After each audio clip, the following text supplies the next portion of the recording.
Nosotros, ¿se acuerdan que antes de los dos encuentros que tuvimos por el mes de la Biblia, los dos encuentros especiales, estamos viendo Lucas? Y bueno, como es el último de los 3 evangelistas sinópticos, pensando para dar un cierre en este encuentro y comenzar la próxima con Juan, que ahí tenemos un invitado especial, fanático de Juan, digo, vamos a hacer un trabajo sinóptico, un trabajo entre los 3 evangelistas sinópticos sobre esto del bautismo, ¿no? Que es el tema que estamos viendo. Así que bueno, vamos a comenzar primero por Marcos. ¿Quién me quiere leer esa? Hay algunos que lo han escuchado esto, otros que no. Dale, Jaime, léeme ese texto del bautismo de Jesús en Marcos. Dice Marcos en el capítulo 1, el versículo 1 al 17, que fue la lectura que nos pusieron. Dice: comienzo de la buena noticia de Jesús, Mesías, Hijo de Dios. Como está escrito en el libro del profeta Isaías: mira, yo envío a mi mensajero delante de ti para prepararte el camino. Una voz grita en el desierto: preparen el camino del Señor, allanen sus senderos. Así se presentó Juan el Bautista en el desierto, proclamando un bautismo de conversión para el perdón de los pecados. Toda la gente de Judea y todos los habitantes de Jerusalén acudían a él y se hacían bautizar en las aguas del Jordán, confesando sus pecados. Juan estaba vestido con una piel de camello y un cinturón de cuero, y se alimentaba con langostas y miel silvestre, y predicaba diciendo: detrás de mí vendrá el que es más poderoso que yo, y yo ni siquiera soy digno de ponerme a sus pies para desatar la correa de sus sandalias. Yo los he bautizado a ustedes con agua, pero él los bautizará con el Espíritu Santo. En aquellos días Jesús llegó desde Nazaret de Galilea y fue bautizado por Juan en el Jordán. Y al salir del agua, vio que los cielos se abrían y que el Espíritu Santo descendía sobre él como una paloma. Y una voz desde el cielo dijo: tú eres mi hijo muy querido, en ti tengo puesta toda mi predilección. Enseguida el Espíritu lo llevó al desierto, donde estuvo 40 días y fue tentado por Satanás. Vivía entre las fieras y los ángeles le servían. Juan se resistía diciendo: hasta ahí. Hasta ahí. Perfecto. Gracias, Jaime. Les voy a compartir ahora un PowerPoint donde vamos a ir viendo esto del tema del bautismo de Jesús. Un texto conocidísimo, un texto que obviamente motiva a los bautismos, pero hay que tener en cuenta algunas cosas antes de pensar qué tipo de bautismo fue el de Jesús. Porque no es un bautismo cristiano, no tiene la esencia de un bautismo cristiano. El bautismo que proponía Juan era otro. Esperen que voy a correr un poco eso. Ahí está. Bien. Primero, tener en cuenta que Juan el Bautista estaba en un contexto donde el bautismo no era algo que solamente él se le ocurrió hacer, sino que era algo cotidiano. Era algo que se solía hacer, pero no de la manera en que Juan el Bautista lo hacía. Como ven, esto de los baños sagrados, la purificación en el agua se usaba mucho, el judío lo usaba mucho. ¿Se acuerdan que hasta incluso en las bodas de Caná están esas tinajas para la purificación, ¿no? De los alimentos, de las manos, de la cara, de los pies? O sea que esto del agua, usar el agua para purificarse, como más o menos lo está usando Juan, era algo habitual. Y estos baños sagrados también, porque eso nos va a recordar, aunque no se mencionen en la Biblia, nos van a recordar a los esenios del monasterio de Qumran. Entonces, recordemos que este bautismo es este deseo de purificación en el cual se empiezan a generar movimientos, distintos movimientos bautistas. El de Juan es uno de ellos, no fue el único. Por ejemplo, los tenemos en estos monasterios de Qumran. ¿Se acuerdan de esos esenios donde se descubrieron en un momento todos los rollos del Mar Muerto? Una gran cantidad de fuentes de la época.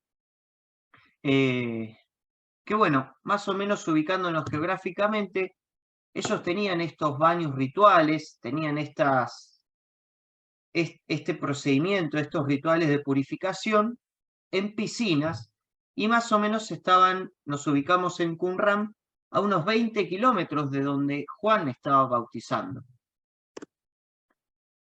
El desierto ya nos queda demasiado claro que es esta idea de conversión. Esto nos hace referencia, nos lleva a esa caminata del desierto del pueblo de Israel después de Egipto, donde pasa 40 años, en lo que tiene una especie de conversión, una especie de salir de esa mentalidad de esclavo a una mentalidad de sos libre y vas a estar en una tierra donde vas a trabajar por tus frutos, por tu comida, por tu hábitat, por tu casa, por tu familia, no por la de otros.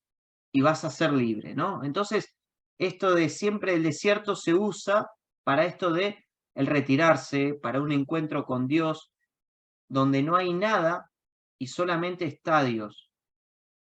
Y en esto de conversión, ¿no? Y dentro de ese bautismo, esos movimientos bautistas, aparece Juan, pero con algo raro, con algo inusual, con algo original para su momento, que además va a marcar muchísimo la trayectoria de Jesús. Jesús, recordemos que sí, es Dios, nuestra fe nos dice que Jesús es Dios, pero no nació sabiéndolo todo. Y hasta él mismo tuvo que hacer su descubrimiento de su vocación, de su misión, y Juan fue esta figura importante que le dio una orientación. Jesús no va a copiar lo de Juan, pero sí va a tomar la posta a partir de ahí y le va también a dar su impronta. Pero Juan fue bastante importante para ese recorrido. Recordemos esto, Juan era el hijo de Zacarías, ese sacerdote del templo, que era un sacerdote rural que en ese momento le había tocado, cuando Lucas nos cuenta esto, ¿no? Cuando está la anunciación del nacimiento, de la concepción de Juan el Bautista, justamente Zacarías estaba en el templo, le tocaba hacer el rito, le tocaba cumplir esa función de estar ese tiempo en el templo.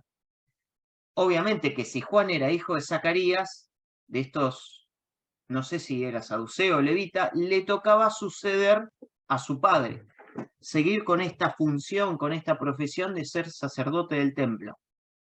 Hace todo lo contrario, Juan se abre y rompe con el templo y rompe con estos ritos de purificación y perdón. Arrebatado por el Espíritu, se va al desierto, hace esto del bautismo, pero tampoco invoca una autoridad como diciendo, bueno, yo como sacerdote o hijo de sacerdote, y tampoco usa mucho las escrituras o basando su función en las escrituras. Él se va inspirado por el Espíritu Santo y usa este lenguaje fuerte para la época, para el momento, comparado con el lenguaje de Jesús, esto de el hacha está al pie del árbol. Incluso acá en la imagen tenemos la representación gráfica, que era fuerte el lenguaje. además de rural, usaba temática rural, esto de la cizaña y el trigo, de la cosecha, de que ya va a llegar el tiempo de la cosecha y se va a separar el trigo de lo que no sirve y lo que no sirve se va a quemar. Ahí está esa violencia, ¿no? Que bueno, también era un poco su motivación para el pueblo de Israel. Y él tenía esta concepción de que todo el pueblo estaba contaminado. O sea, ya no sirve, pero ni hasta las purificaciones que se hacen en el templo, ni los sacrificios, ni el sacerdocio que hacía todo ese ritual de purificación. Bueno, él lo conocía en carne propia. eh, Todo está corrompido. Hay que hacer otra cosa. Entonces, él trae esto de, usa el bautismo, esa tradición bautismal, de otra manera. Es unir al desierto, volver a Dios, volver a salir de la tierra prometida para repensar y retrabajar o volver a caminar este recorrido del desierto de la liberación, para volver a entrar a la tierra prometida de manera renovada y con el perdón de Dios. Pero esto lo hace que sea ese perdón radical, no es comprar un chivito o una vaca o unas tórtolas y que las mate otro y ya ver el perdón, ya tener el perdón. Es de otra manera, que sea más de uno. Entonces, todo Israel, hasta las instituciones y la tierra de Israel, necesita perdón y purificación. Se necesita convertir porque ya el hacha está a la raíz del árbol. O sea, es urgente. Entonces, este bautismo de Juan tiene algo original, nuevo, que no se ve en otras cosas, que ahora lo vamos a ver. Justo él se posiciona en el río Jordán. Y no en cualquier lado, sino sobre una ruta comercial donde gente iba a estar pasando constantemente, de tanto de transporte como de comercio, pasaba gente y justo es en la zona de Jericó. Eso nos recuerda a la primera ciudad que se conquista Josué con todo el pueblo al cruzar el río Jordán, ¿no? Entonces quiere representar eso, que sea una nueva entrada, una nueva caminata por el desierto y una nueva entrada a la tierra prometida de manera renovada. Juan lleva de nuevo el pueblo al desierto, una nueva liberación de Israel que tenía que iniciar ahí. ¿Y por qué en el río? Porque había corriente, tenía que ser algo vivo, no estancado como las piscinas de Qumran, no como el agua que estaban en las tinajas, costumbre de los judíos. Tenía que ser algo corriente, algo vivo, que limpie, y que tiene que ser también un baño completo del cuerpo. No son unas 3 gotitas, no es el chorrito como el bautismo cristiano en la cabeza. Bueno, los ortodoxos lo tienen, este baño completo, ¿no? Con su simbolismo, su representación, pero tampoco es de los pies y de las manos como era la costumbre. La purificación tenía que ser absoluta, de todo el cuerpo. Se atribuye a él mismo la autoridad de bautizar, pero lo hacía diferente, porque esto no era habitual, no era como lo habitual de cada uno, vos tenías que ir y limpiarte, purificarte. Acá Juan genera un vínculo con el otro. Yo soy el que te bautizo, por eso le dicen Juan el Bautista, el bautizador. Genera un vínculo en el que él no es el que da ese perdón o esa purificación, sino que es mediador de Dios, que es el que bautiza, que es el que te purifica. Y que esta conversión tenía que ser necesaria, era una confesión gritada a los 4 vientos, pero era también individual. Era esto de que el que se iba a bautizar iba enfrente de Juan decía sus pecados y mientras se iba sumergiendo y emergiendo de esas aguas, como el nuevo purificado, como parte del nuevo pueblo de Dios.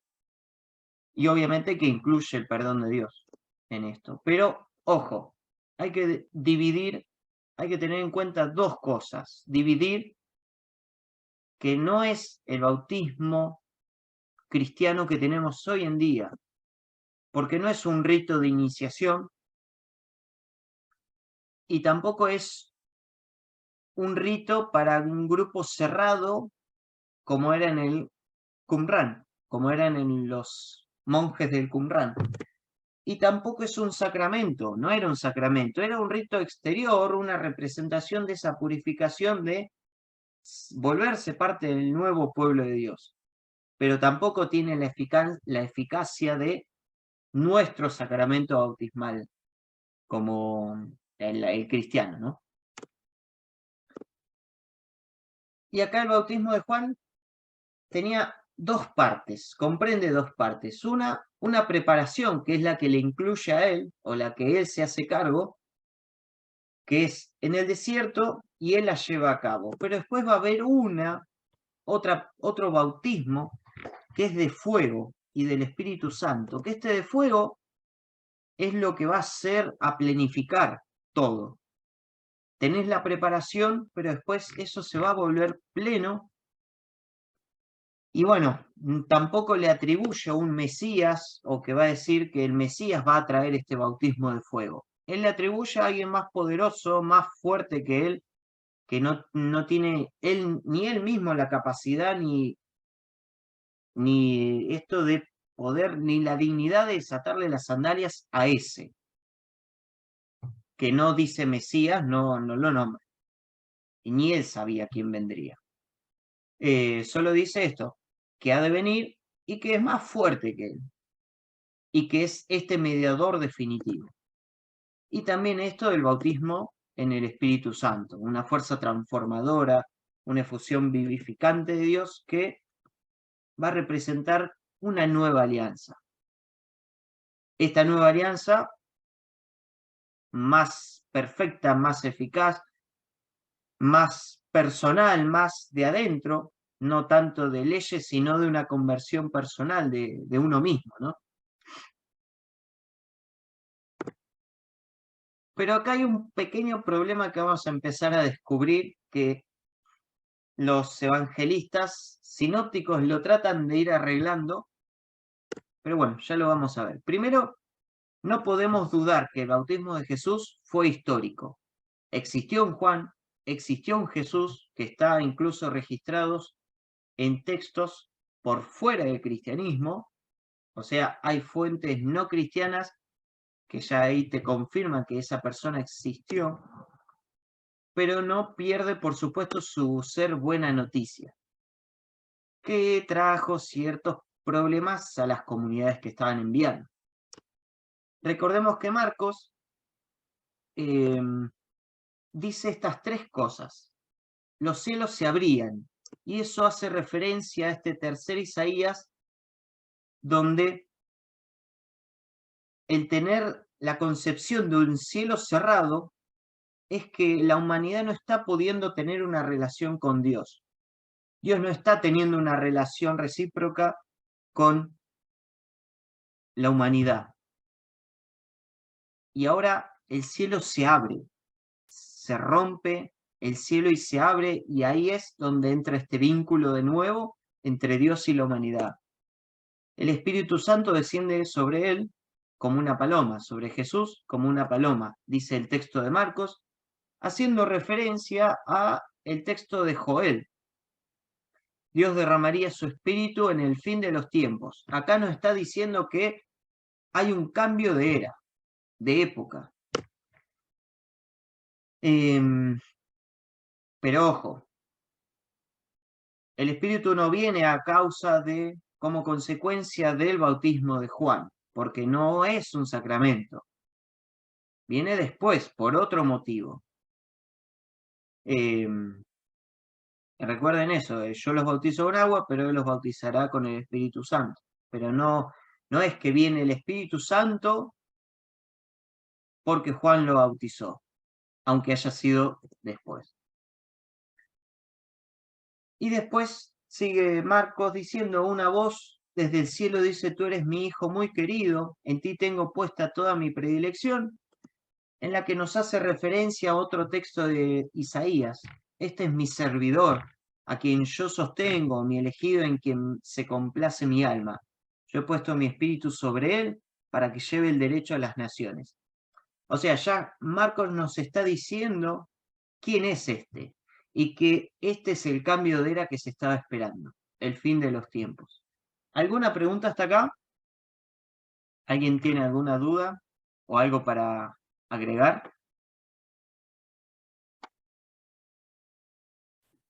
¿Todo bien? ¿Seguimos? Bien. Bueno, ahora sí viene el trabajo sinóptico, donde vamos a comparar los tres textos y cómo cada uno lo fue escribiendo de acuerdo a la necesidad o el problema que tenía su comunidad. Primero, obviamente escribe Marcos por cronología. Solo Jesús, y vamos prestando atención a estas cosas. Dice que vio que, entonces, solo Jesús es el que ve que se abre y se rasga el cielo. Los puntos 1, 2, 3 son en referencia a los que hemos visto en esto anterior, para esto del tema del cielo, del Espíritu Santo como paloma y de la voz de Dios que lo proclama como hijo predilecto.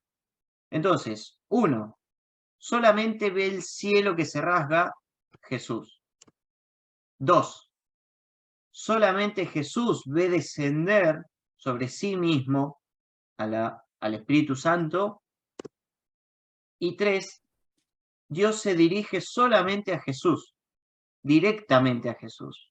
Tú eres mi hijo amado. Solo Jesús es el que oye esa voz.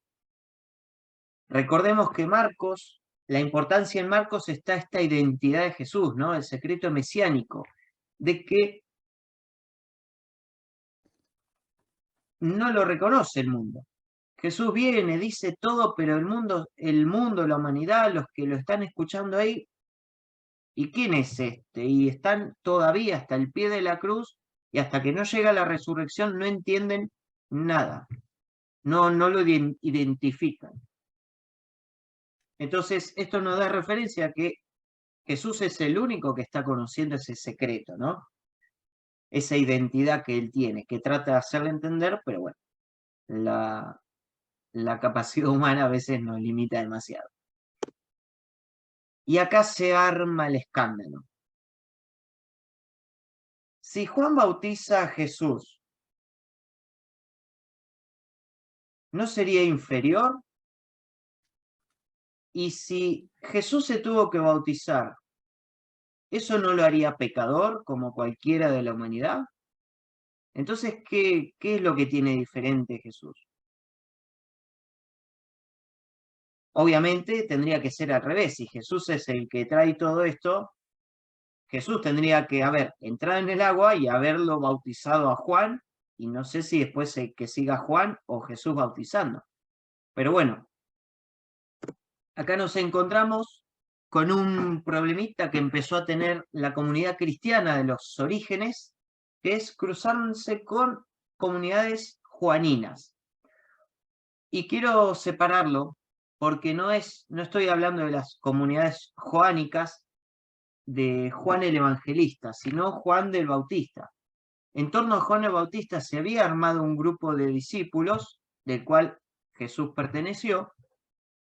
No sabemos hasta qué punto, pero Jesús se inspiró en Juan para su misión, que obviamente rendían culto a Juan el Bautista, o sea, seguían las enseñanzas y este bautismo ritual de su maestro.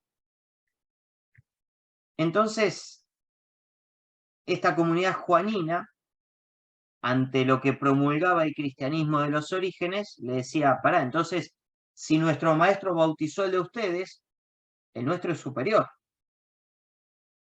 Entonces, ¿cómo hacer que Jesús se vea realmente como que es el Mesías y no era Juan que lo bautizó a Jesús. De eso se encargó Mateo, haciendo esta tramoya, esta vueltita, estos arreglos literarios para que tratar de sacarle protagonismo a Juan y que lo tenga más Jesús. ¿Quién quiere leer Mateo 3, 13, 17? Alguien que se ofrezca. Habla porque no te veo. Yo, dale. Dale, Gaby. O más. Jesús llegó desde Galilea al Jordán y se presentó a Juan para ser bautizado por él. Pero Juan trataba de impedírselo, diciendo: soy yo el que necesita ser bautizado por ti, ¿y tú vienes a mí?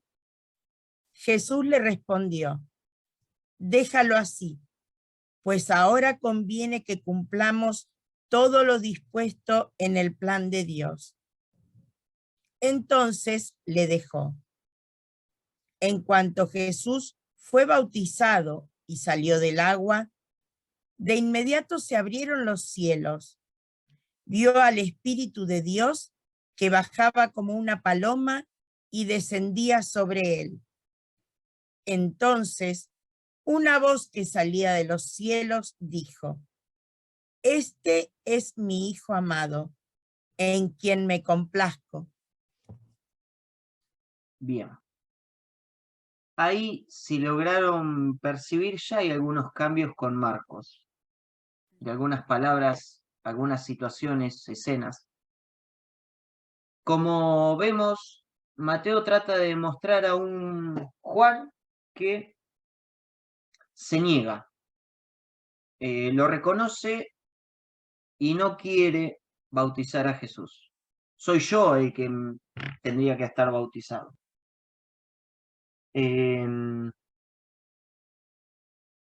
Pero Jesús le dice: no, hagámoslo así.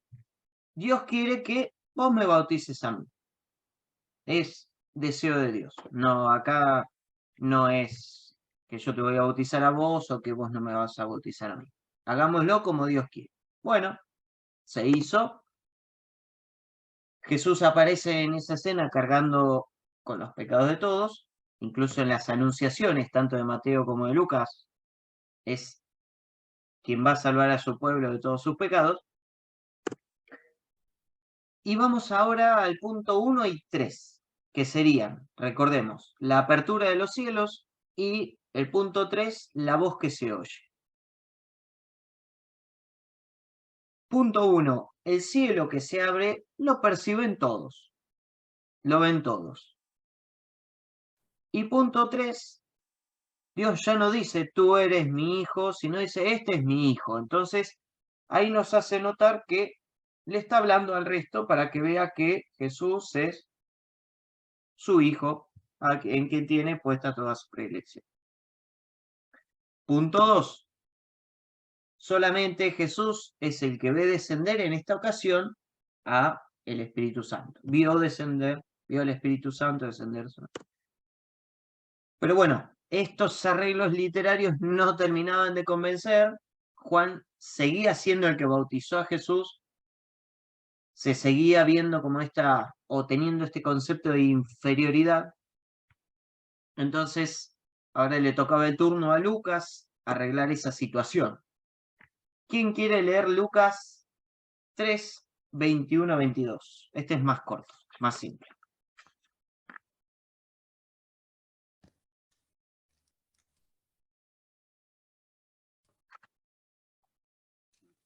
El que se ofrezca, libere el micrófono y arranque.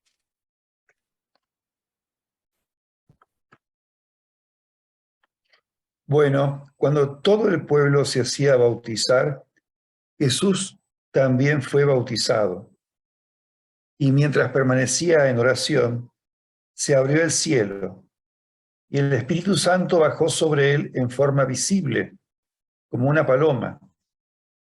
Se oyó entonces una voz del cielo: Tú eres mi hijo amado, en ti me complazco. Bien. Ahí no menciona a Juan, porque si nos vamos unos versículos antes, desde el 19, el texto dice, obviamente, en el momento que Juan dice esto de que alguien vendrá y bautizará con el Espíritu y con fuego, y le tira las cartas, le muestra los trapitos a Herodes, el versículo de Lucas 19 dice, pero el tetrarca Herodes, reprendido por Juan por haber tomado como mujer a Herodías, esposa de su hermano, y por todas las maldades que había cometido, añadió a todas estas la de encerrar a Juan en la cárcel. ¿Cuál es el recurso que encuentra Lucas? Primero de encerrarlo antes de que ocurriera el bautismo de Jesús. Primero esto, obviamente, en los relatos de las anunciaciones que aparecen en Lucas, tanto la anunciación sobre el nacimiento de Juan como el de Jesús, Juan lo pone en primer lugar, pero muestra que Jesús no tiene la necesidad de un padre humano para poder nacer. Entonces, esta parte milagrosa de Jesús ya es como que lo pone superior a Juan. O podríamos entenderlo así. Decide eliminar a Juan. Cuando Jesús se va a bautizar, lo bautiza alguien, no sabemos quién, pero Juan no, porque ya estaba en la celda. Pero bueno, esto también, sea Juan, sea alguien más, alguien bautizó a Jesús. Entonces, Jesús, sea alguien que lo ve de afuera, dice, pero entonces sigue siendo inferior. Bien, recordemos estos 3 puntos que teníamos, la apertura de los cielos, el Espíritu que descendía y la voz del Señor. Jesús estaba, cuando ocurren estas 3 cosas, está en oración, en otro momento, no ocurre en el bautismo. Lucas lo posiciona en otro lado. ¿Y qué ocurre? Que a la vista de todos.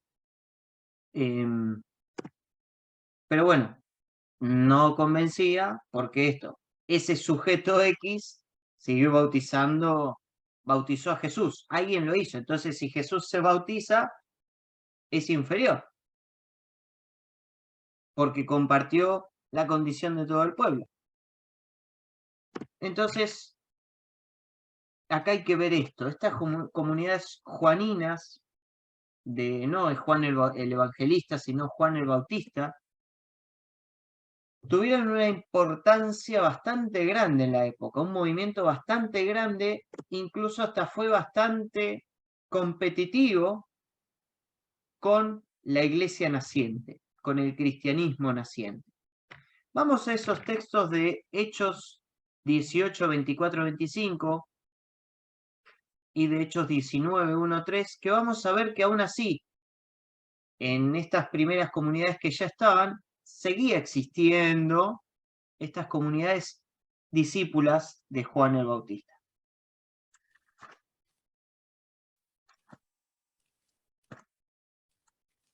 ¿Quién quiere leer la primera de Hechos 18?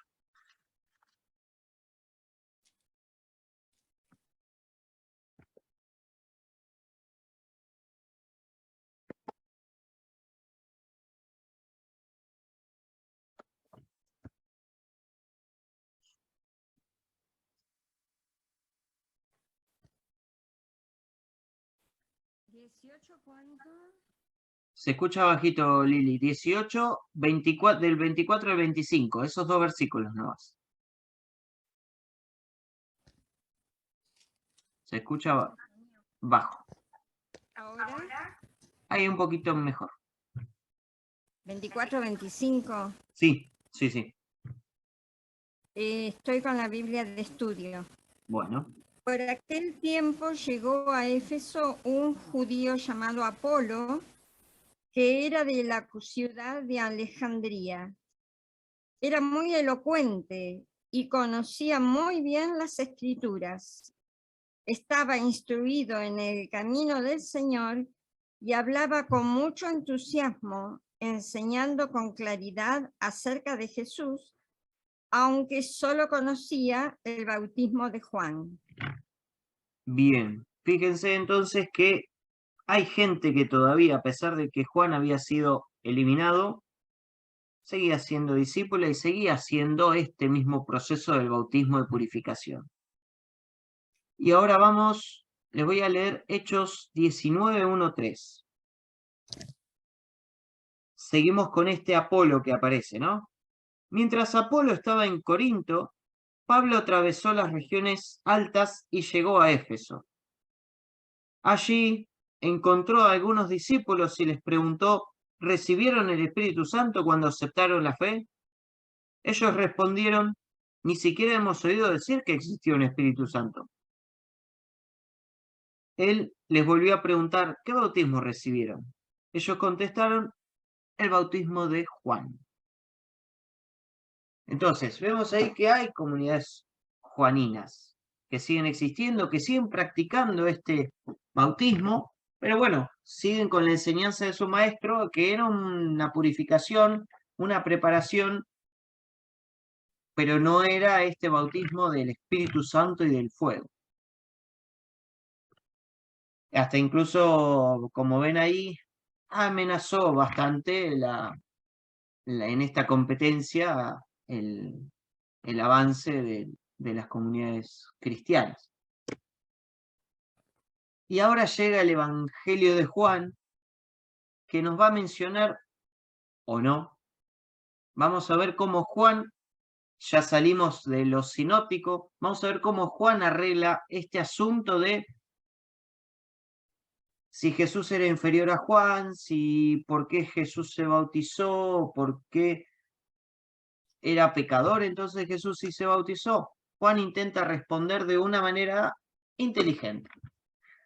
Recordemos que, bueno, Juan fue compuesto en Éfeso, en Asia Menor, lo que hoy es la actual Turquía.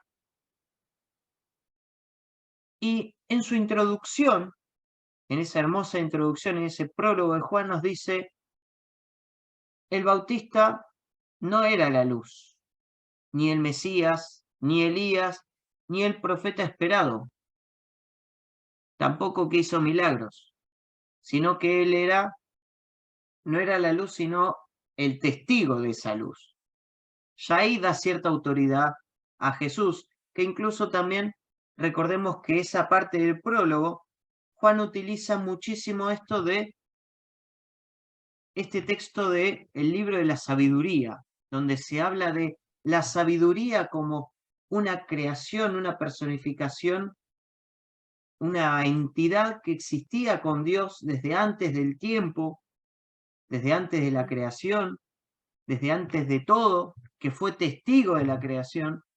Entonces, Juan, utilizando ese texto del libro de la sabiduría, en su prólogo, nos está dando a entender que Jesús era eso que estaba desde antes de la creación, que existía desde antes de la creación. Por ende, es superior en cualquier aspecto a Juan. Y con el tema del bautismo, lo elimina, no cuenta que haya un bautismo. Dice que solamente lo supone al escribir que un día Juan, el Bautista, ve pasar de lejos a Jesús con unos de sus discípulos, que después ya sabemos la historia del ven y verás, que dice, ese que viene ahí, lo ve de lejos, es el Cordero de Dios que quita los pecados del mundo. Solamente dice, he visto al Espíritu que bajaba del cielo como una paloma y se posaba sobre él. Solamente. No menciona si hubo voz, no menciona si hubo apertura de los cielos. Sí, Juan nos avisa que es el que existió antes del tiempo. Jesús estuvo desde antes de la creación. Que era esta luz y que Juan el Bautista solamente iba a ser testigo de esa luz. Ahora el tema es, uno puede decir, bien, ¿y cuándo, Juan, cuándo viste el Espíritu descender sobre Jesús. No lo dice, no lo menciona. Queda ahí. No me acuerdo y no llegué a buscar que hay un texto que Jesús también empieza como con este proceso de copiar el bautismo de purificación de Juan. Con sus discípulos lo hacía, lo comenzó a hacer, pero después lo dejó de lado. Pero sí sabemos que Jesús no fue con un lenguaje fuerte como el de Juan. Jesús venía a traer esta nueva era, esta nueva etapa, pero solamente dicen, conviértanse porque el reino de los cielos está cerca. No dice si está el hacha al pie del árbol o si prepárense porque ya viene la cosecha y después se va a separar el trigo del resto y el resto se va a quemar. Sí, usó esas analogías del fin de los tiempos en su momento cuando se lo preguntaron, pero Jesús tenía un lenguaje más suave en comparación a Juan. Aprendió de Juan, aprendió que era el tiempo nuevo, que había que hacer una nueva alianza, pero suavizó el mensaje. Y venía con esto de conviértanse porque el reino de los cielos está cerca. Ese era su mensaje. El reino de los cielos se acerca, o mejor dicho, ya está acá establecido. Pero bueno, fíjense también en esto, como detrás de la escritura y de lo que leímos, toda la historia que puede haber en estos contextos.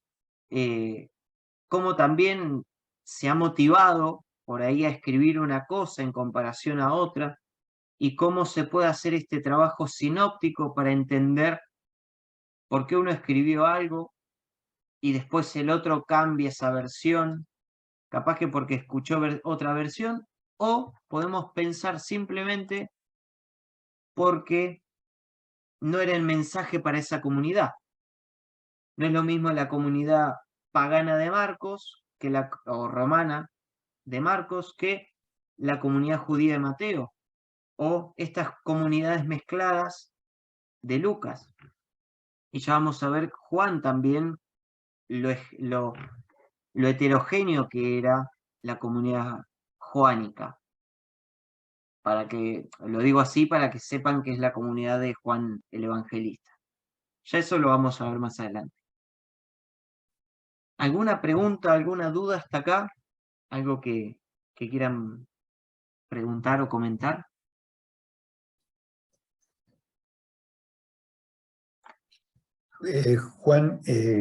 Juanchi, no sé si vos, cuando decías que no habías tenido tiempo de buscar, aludías al texto de Juan 3, 22, cuando en adelante, y al principio incluso del capítulo 4 de Juan 1, 2, que habla de que Jesús bautizaba simultáneamente con Juan en otro lugar, que bautizaba mucho. Después en Juan 4 dice que bautizaban los discípulos, que Jesús no bautizaba. Ahí se nota ya también cierto enfrentamiento entre los dos. Y está esa famosa frase, a mí me encanta, Juan dice, porque le preguntan a Juan, ¿y qué pasa? Y él dice, él tiene que crecer y yo disminuir. El evangelista Juan pone en boca de Juan Bautista, él tiene que crecer y yo. Entonces ahí también, como vos decías, Juan evangelista resuelve magistralmente el tema que realmente es muy serio, el que vos planteabas, ¿no? ¿Por qué Jesús se bautiza y se deja bautizar por Juan? Es realmente muy, muy interesante. Gracias. No. Claro, y podríamos preguntar ahora, ¿qué te genera saber que Jesús se bautizó? Tuvo este rito de purificación junto con todo el pueblo. ¿Qué significa para vos eso? Yo no sé si voy a intentar responder esta pregunta, pero sí intento ver que algún libro que he leído, alguna cosita que he leído por ahí, dice que en la sumersión de Jesús en el Jordán,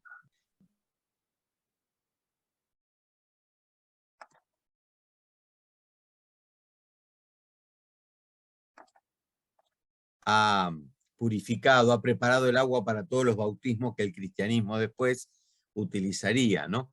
De alguna manera ha santificado con su cuerpo todo eso, pero digo, por eso no sé si puedo responder tu pregunta de alguna manera, ¿por qué Jesús se ha bautizado? Yo creo, tal vez en una lectura cristiana posterior, por supuesto, ¿no? Porque tengo algunos añitos, pero no tanto como aquellos, pero creo que desde acá veo que el bautismo es como una apertura para la misión de Jesús. Y eso lo vemos. Jesús empieza a actuar y a hablar y a enseñar a partir de su bautismo. Los otros años estuvo guardado, formándose, trabajando, etc. Bueno, ¿qué es lo que nos enseña la iglesia a nosotros? Que el bautismo, nuestro bautismo precisamente, es cuando comienza nuestra misión como profetas, reyes y sacerdotes dentro de esta misión para el reino, ¿no? Así que ahí es donde creo que tranquilamente aferro desde mi pequeño corazón de cristiano a esa mirada del bautismo de Jesús. Creo que Él nos abrió con ese ejemplo, con esta enseñanza, tal vez en la comprensión, como digo, cristiana, ¿no? Es lo que a mí me representa, saber que ahí comienza mi misión.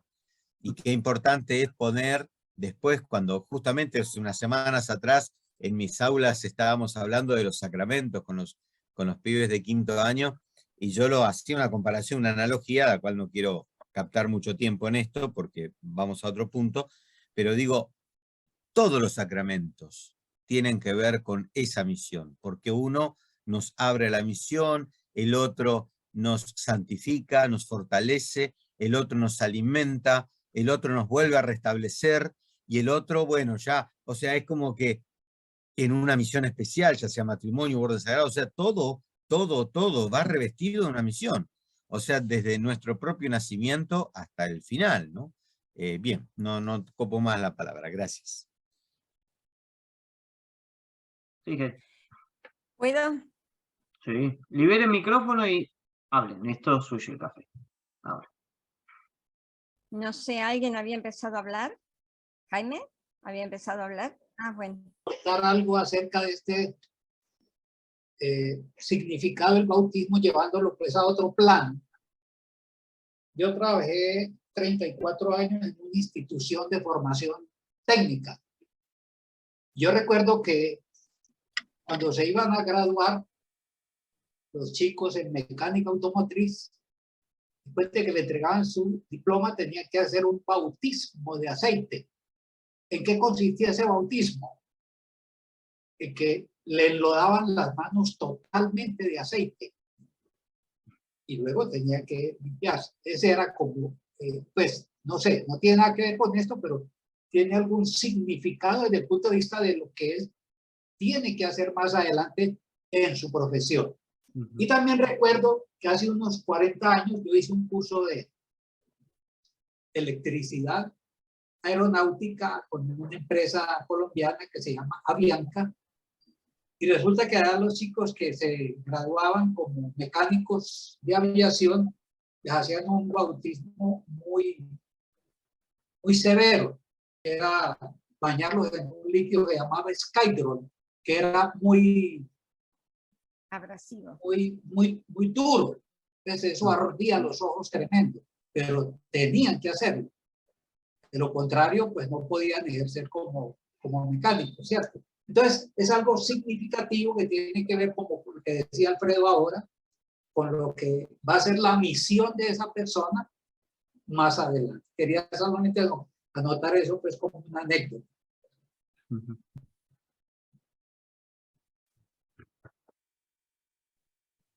¿Lili?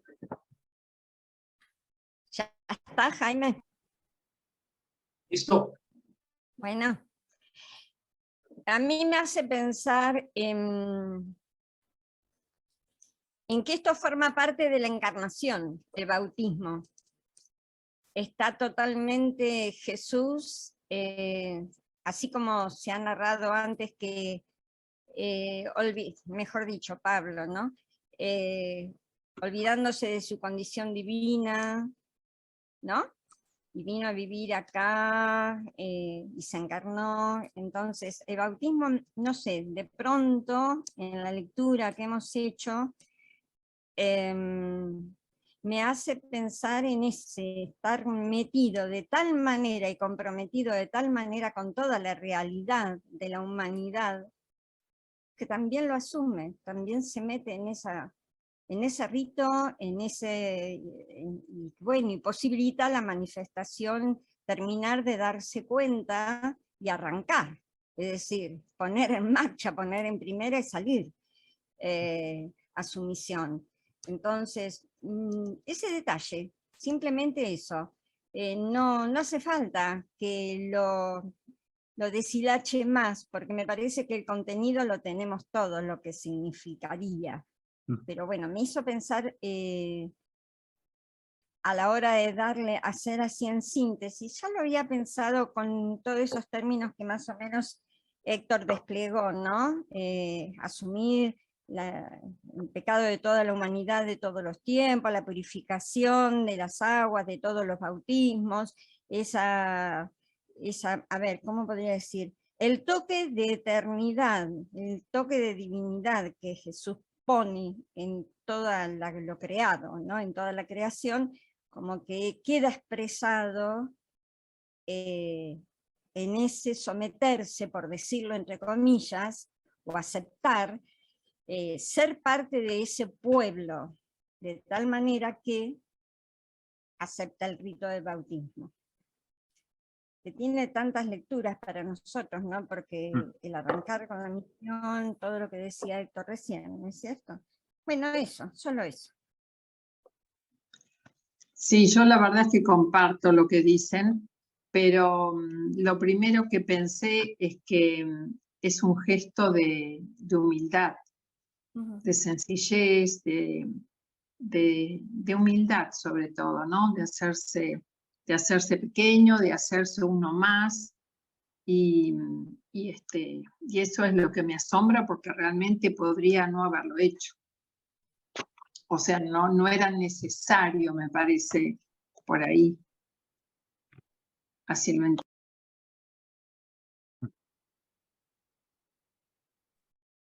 Ya que hay silencio, voy a robar medio segundo. Recuerdo cuando vos decías, Liliana, esto, me acordé de un sacerdote que hoy ya está celebrando su Pascua, Osvaldo Napoli, cuando una vez en esas cosas que transformaba él para romper los esquemas y poder leer las Sagradas Escrituras desde otro lugar, decía, Jesús se puso en la fila de los pecadores, ¿no? Creo que ahí me hiciste acordar de eso. Él se puso en la fila de los pecadores para asumir todos los pecados, ¿no? Bueno. Sí, porque además también estaba la otra filita de los fariseos, de los sacerdotes, que además de criticar que le sacaba el lucro del templo, Juan con su accionar, también que le cuestionaban la autoridad a Juan, de por qué lo hacía, que si era Elías, que si era el Mesías realmente, y que no creo que hayan hecho ese rito de purificación por su altanería, o por su creerse los separados de... Entonces, si había una fila de pecadores, seguramente estaba esta fila de no necesito bautizarme. Pero bueno, Jesús eligió a los débiles, como siempre. Yo, dos cosas. Una es el tema del bautismo de Jesús, a mí me impresiona mucho, que es un antes y un después en la vida de Jesús, ¿no? Son 30 años de Nazaret que son interrumpidos por el bautismo, ¿no? O sea, algo pasó muy fuerte en ese momento en Jesús, en su conciencia, para que rompa con su pueblo, con su familia, con su carpintería, digamos, con su oficio, con su madre, que era viuda, suponemos, creemos que es así. Algo pasó, algo pasó.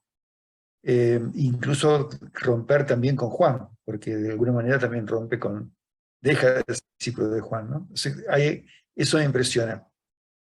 Y creo que en la conciencia de Jesús esto no se borró nunca, me parece, porque cuando a veces alude, creo que es en Juan también, a su muerte y resurrección, dice, debo recibir un bautismo, dice. Qué angustia siento hasta que esto se cumpla. Entonces fíjense que él, hasta el bautismo para Jesús es una figura de su Pascua. Y esto también para mí es muy significativo, porque simbólicamente sumergirse es morir y salir del agua es renacer, ¿no? Hay un simbolismo pascual muy fuerte en el rito del bautismo. Y Jesús lo asume eso y lo dice expresamente. Eso a mí así me impresiona, cuando pienso en Jesús, ¿no? Y en esto, me impresiona tremendamente y me pregunto cómo se ha borrado tanto, ¿no? Cuando Jesús mismo lo impactó y le marcó la vida, como muchas veces el bautismo para nosotros no nos hace ese efecto, ¿no? Es un rito más, no sé. Bueno, es otro tema. Y después coincido mucho con lo que decía Anita y otros más de, ya, ¿qué pienso yo, no? A mí me impresiona personalmente Jesús en la cola de los pecadores, el tema de la humildad, ¿no es cierto? Jesús como uno más. Jesús como uno más. Yo lo veo como un gesto solidario de Jesús con la humanidad. Y eso me impresiona mucho también. Cuando nosotros buscamos tantas veces, ¿no?, el protagonismo, figurar, en la iglesia se nos ha colado esta cuestión tanto, ¿no?, con distinciones y adelante se sientan lo más importante y atrás el pueblo. Jesús se pone en la cola como uno más, ¿no? Y pasa por uno de tantos, ¿no? Se cumple ahí lo que decía también Lili, aludía al texto de Filipenses, ¿no? Pasa por uno de tantos. Eso también es una tremenda lección para la iglesia, ¿no? Y para la jerarquía de la iglesia, sobre todo, me parece a mí. Gracias. Sí, un poco aludiendo a lo que decías antes, este encarcelamiento de, bueno, Jesús fue parte, podemos deducir, que fue parte de esta comunidad juanina. Obviamente aprende de Juan y reproduce su mensaje, pero le da su impronta, reconoce su misión en ese ambiente, pero también esto de que, bueno, Jesús reconoce como al momento de la aprehensión de Juan, de decir, bueno, este es el comienzo, ahora me toca a mí seguirlo, seguir con esto de la preparación y la venida del rey. Y bueno, justo se me cortó el internet, no sé si Héctor lo dijo, pero ya que nombraste, Luis, esto de lo pascual, me acuerdo que este sacerdote también nos decía que en una tradición, no me acuerdo si la ortodoxa o qué, incluso se pueden ver en los íconos, el Jordán resucita al paso de Jesús. El Jordán en este bautismo de Jesús resucita, revive, se llena de vida gracias a este contacto de Jesús con el agua. No por el simple contacto, sino por lo que obviamente para el cristiano simboliza la presencia de Jesús, el cruce de Jesús por la vida de las personas. Y que también, creo que Pablo lo dice, o no me acuerdo qué otros profetas también lo dicen, que la creación misma es la que grita de dolor porque quiere conversión, porque quiere salvación. Y cómo esto pascual no es solamente de la humanidad, sino que nos viene a todos, a toda la humanidad en sí, toda la humanidad y la creación, tierra, animales, piedras, aunque no sean vivas, pero es parte de eso. Y cómo la tierra también resucita y necesita Pascua, ¿no? Se regenera. Regenerarse. Sí, creo que era la frase esta de Dolores de Parto, decían, la tierra en alguna parte, no sé por qué me viene a la memoria eso ahora. pero creo Voy a que estar un algo poquito así, pesado. En Romanos. en Romanos. Vale. Perdón, voy a agregar otra cosita que por ahí simboliza también algo nuevo de esa vida nueva. Hay un rito que creo que son las iglesias católicas orientales que sumergen al niño. Yo sé que los ortodoxos también, no recuerdo si esto corresponde, pero en esa inmersión, o sea, meter al bebé en el Padre, en el Hijo, y cuando hace el Espíritu Santo, ¿sí? Es la sumersión, ¿sí? La inmersión más profunda, y levantan cuando el bebé hace ese aire nuevo, renueva, ese espíritu nuevo, digamos, ¿no? Tiene todo un significado que El va nuevo nacimiento. a una vida nueva, ¿no? Que rompe precisamente lo que decía Luis, es una Pascua, ¿no? Es una vida nueva, indudablemente, somos revestidos de Cristo, incluso cantamos en Semana Santa, etcétera, etcétera, ¿no? Es con ese bautismo, así que, bien, otra vez me callo. Pero bueno, se pone en nuestra fila. Tanto es así, tanto nos quiere que se pone en nuestra fila. Si eso no conmueve, o sea, esto está bueno de ver del bautismo. No sé si después ver si lo necesitaba o no. No, no lo necesitaba. Nuestra fe nos dice que era sin pecado, con toda la humanidad cargada excepto en el pecado, pero aún así, no necesitándolo, lo tenés ahí atrás tuyo en la fila, para bautizarse también. Tal vez, Juanchi, si estamos diciendo no lo necesitaba y hacemos una lectura moralista del tema, no lo necesitaba. No. Pero si hacemos una lectura existencial, parece que es porque supuso un corte efectivo en su vida. Parece que necesitó ese rito y esa experiencia de escuchar, porque esto viene unido a esto, ¿no? Él, humano, y como nosotros, necesitamos escuchar, vos sos mi hijo amado. Jesús como ser humano también necesitó escuchar que él era un hijo muy amado. Entonces, claro, si yo me quedo en la lectura moralista, el bautismo limpia el pecado, que me parece una estupidez, porque el pecado original no existe finalmente, ¿no? Todos creemos en esto, ¿no? Entonces, desde una lectura moralista no, pero desde una lectura existencial, psicológica, existencial, yo creo que sí, nos necesitó como todos nosotros, necesitamos escuchar eso, ¿no? Que somos hijos amados, muy amados. Y llamados. Claro. Llamados. Como él. Bueno, hemos terminado antes hoy. Qué bonito, qué bonito, qué lindo. Muy lindo. Sí. Es muy lindo. A mí se me engancha la encarnación con esta experiencia de identidad con la cruz, con la resurrección. Es todo un bloque, una sola cosa de este Dios que se apiada, que es misericordioso, se apiada y se encarna hasta las últimas consecuencias. Y nos invita a pasar por lo mismo, para hacernos uno con Él. Es, no sé, indescriptible.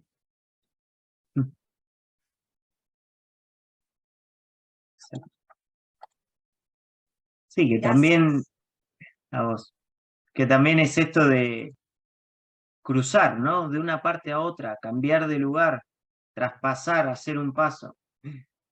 Nos vemos, Luis. Gracias. Resucitar, morir y resucitar a algo nuevo, cada día. De Pascua en Pascua. De Pascua en Pascua. Bueno. Somos cristianos pascuales, ¿no? Y hay que pascualizar la vida. Buscamos Pascua al final de los tiempos, pero todos los días podemos tener una. De hecho, cada misa es una, ¿no? Sí. Lindo es. Llamados a vivir la Pascua. Qué bonito. Qué lindo. Es más, ahora me acordé también una frasecita. Una vez tuvimos un encuentro y un sacerdote que era profesor mío allí en el Instituto Raspanti, Héctor Zimmer se llama, que es de la la iglesia, ¿cómo se llama esta? Oriental. Armenia. No, Armenia no es. Bizantina creo que era. Bizantina. Bueno, obviamente se celebraba la misa con nuestros sacerdotes porque estamos unidos en orden al Papa también, ¿no? Y él nos enseñó que ese perfume que guardó esa mujer, ¿no? Marta, para ir a ungir el cuerpo de Jesús, ese perfume no lo pudo usar porque al resucitar, ¿sí? No existía y era un nardo profundo. Y entonces ellos el día de Pascua se ungen, los cristianos, ¿sí? Que van a celebrar así como el rito de comunión, se ungen con ese perfume, llenando el templo con ese aroma, porque es el aroma de la resurrección, digamos, ¿no? Que al no tenerlo el cadáver de Jesús, ya no lo puede usar, y entonces lo usa la comunidad como signo de resurrección. Imagínense ese perfume cuando lo usamos en el instituto, fue decir, wow, qué loco, ¿no? Incluso después lo usamos acá una vez en San Ignacio, en una Pascua con Juan José y otros tantos más que llevamos frasquitos de nardo, y se repitió como un signo hermoso de Pascua, ¿no? Te impregna de tal manera que lo llevas después a tu casa. Y esa es la vida del cristiano, ¿no? Pascual, que lleva la Pascua a todos lados. Es un signo muy fuerte, ¿no? Bueno, basta, Héctor. Ya está. Qué lindo. Es muy lindo. Es muy lindo. Hay que saber usar los signos y darle su significado, ¿no? Por eso a veces hacemos cosas sin sentido. Por algo dice Aparecida el gris pragmatismo que no promueve la fe, ¿no? Corremos el riesgo, como decía Benedicto XVI, de caer en ese gris pragmatismo, ¿no? Esa cosa rutinaria todos los días que no dice nada, y sin embargo por ahí una novedad, wow, ¿no? Nos hace repensar la Pascua. Las resistencias del siempre se hizo así, del desconocimiento, porque creo que es un gran desconocimiento. Despierta esperanza a estos pequeños reductos bíblicos donde podemos sacarle el polvillo o el lustre a todas estas verdades que realmente tienen una riqueza tan, pero tan superior a lo que los rituales y los horarios, incluso los horarios en que celebramos la Eucaristía, ¿no es cierto?, tan acotados a 40 minutos, 30 minutos, es lastimoso a veces, ¿no? Da mucha pena, Pero bueno, a lo mejor el Espíritu finalmente nos convence de otra cosa, ¿no? O nos dejamos convencer, mejor dicho.